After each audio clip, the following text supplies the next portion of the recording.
Y'all, I just left the gym and your girl been putting in that work. I definitely feel the just the difference in general. When you put you first and you start taking care of you, you glow differently, right? And I wanted to talk about the ego and forgiveness. Y'all, them peoples was not lying when they say that when you refuse to forgive somebody, it affects your entire body. It's not, so forgiveness is not for the person, it's for you. During that whole week, when it first started, where like I experienced that recent heartbreak that I was going through, y'all, I was breaking out. I was breaking out and I was like, why am I breaking out? Like I was breaking out. I didn't feel like going to the gym. I felt like I started eating like poorly again. So I do want to talk about that because, guys, not this spiritual journey, it's not like a one path thing. You know, it's like when you fall off, it's having the strength to get back on and believing in you, you know?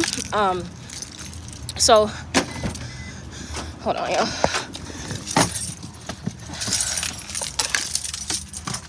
So I just want to say, guys, like, they not lying when they say that you need to forgive a bitch, because you know what, like the ego be thinking of all types of reasons why you should be like, oh, you know what, like you think of all the negative things about that person instead of the reasons why you were in that connection before, right? Because the ego is trying to protect you. So it's just like, you know what, that bitch is ashy, that bitch is buck tooth, whatever the hell you think of while you're sad and mourning. It doesn't actually allow you to process your feelings and let them go.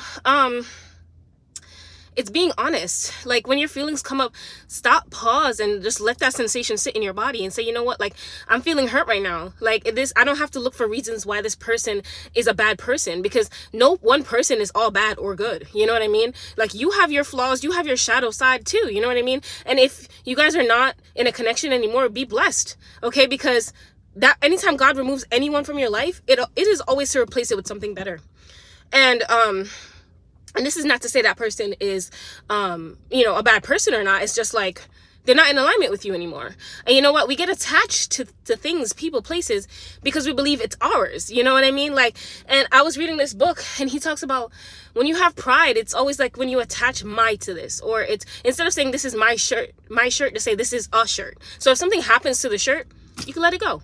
You know, like suffering comes when we attach ourselves to things. You know what I mean? No one is guaranteed to be in your life forever. But you do not need to demonize them in order to justify why they're no longer in your life, because that also signals to yourself that you think you're not enough. You know what I mean? Like this person doesn't have to be a bad person for them to leave your life. You're just not in alignment with them. You know what I mean? And it's not that you want them to miss you. You know what I mean? Like your energy, it's sacred. It's just not for everybody. Like if it was for everybody, you'd be depleted. I don't even know if I'm like wording this all right, but guys, like your ego it just be trying to keep you in this loop of like pointing the finger. Like this person did that person did that. When you can reflect on the role you played in certain situations and relationships ending, it allows you to grow. And what lessons did they teach you? Like now, like anytime a relationship ends for me, I'm writing down 10 things I learned from you and why I'm grateful for this connection. And I don't allow myself to push past the feelings that I feel when I remember a good time with this person. I'm like, I honor that. You know what I mean? And this is coming from somebody who had to learn. So I'm not trying to sit up in here and pretend that like, oh, I'm all high and mighty and on my horse and I just be forgiving bitches. No. This is coming from a bitch that would condemn an ant. Okay, if she had the chance. So this is with growth. This is with like learning myself and going along with it, because all that shit I was carrying in my heart, it didn't allow me to experience true love. And I'm not doing that no more. Like that only affects me. Like I'm telling you guys, that week when I was like holding on to that grudge, my skin was breaking out. The minute I decided to let go, babes, my life is thriving. My body's thriving. I'm thriving. So if you want to thrive, let go. Let go. Every time the ego tries to tell you, oh, this person's a buck tooth bitch, pause. Pause.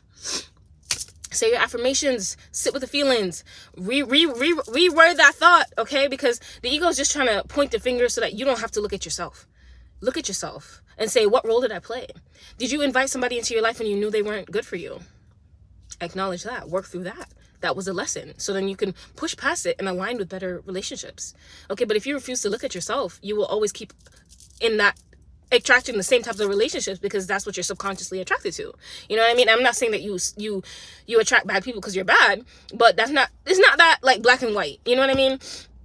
I feel like the spiritual community makes it black and white, like, you know, you are what you attract or whatever, but that's not true. That's not true. It's literally if you believe you deserve that type of treatment. Okay, so just because you attract narcissists doesn't mean that you are a narcissist. Okay, it just means that maybe you have trouble trusting your own instincts. Listen, pointing the finger at someone else will not allow you to grow. Your ego likes to keep you safe and comfortable. So if you find yourself saying this person did this to me, that person did this to me, what can you reflect on to stop attracting those type of people or stop accepting those other people, those same people? Because the more you let go and forgive, the better your life is. Like, y'all, I just feel like the more I'm growing and learning and thriving, I'm getting sexier and sexier by the minute. Sexier and sexier by the minute. I'm loving me more and more every day. I'm strong on my boundaries more and more every day.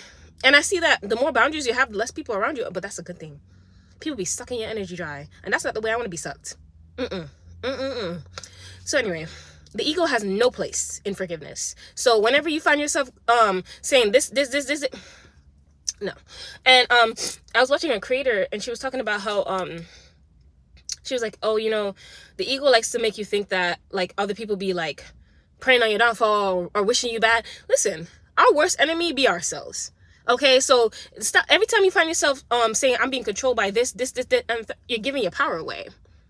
You have the final say. If you want to accept somebody's energy that's being sent towards you, you get to decide if you want to or not. So if you're saying this person sending me negative energy and you're accepting it, then that's on you. You could decide to just be like, you know what? I'm not gonna fight fire with fire, because when you match energy, you have to lower your vibration to meet them where they're at. That does not suit you. Okay, leave them where they're at. Move on to better. The way that you can have your best revenge is by doing you. That is all I have for you today. I love you. Have a good day.